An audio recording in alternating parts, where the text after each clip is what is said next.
एक सरदार साहब ने अपने घर में 3 तालाब बनाए हुए थे।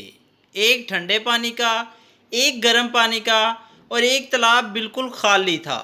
एक दिन एक दोस्त आया तो इसने पूछा कि सरदार साहब, ये तीनों तालाब किस लिए?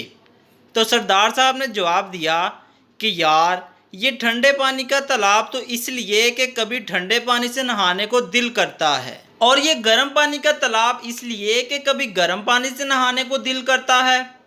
दोस्त ने पूछा, लेकिन ये खाली तालाब किस लिए? तो सरदार साहब ने समझाने वाले अंदाज में कहा, ओ यार, कभी नहाने को दिल नहीं भी करता।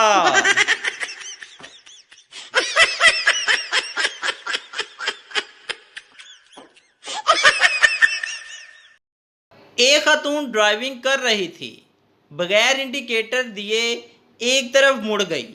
पीछे से आने वाली गाड़ी इनसे टकरा गई। गाड़ी वाले साहब गाड़ी से उतर के गुस्से की हालत में खातून के पास आए और कहने लगे, आपने मुड़ने से पहले इंडिकेटर क्यों नहीं दिया?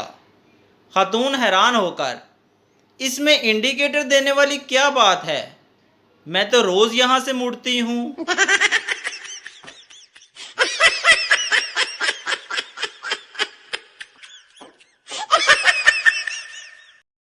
अस्पताल में एक मरीज को एक खूबसूरत नर्स ने सहारा देकर उठाया तो मरीज बोला, जी चाहता है कि इसी तरह बाहों में रहकर दम तोड़ दूं। नर्स बोली, तुम्हारी ख्वाहिश पूरी भी हो सकती है। अगले बेड के पास खड़े हुए डॉक्टर ने तुम्हारी बात सुन ली है और वो मेरा मंगेतर है।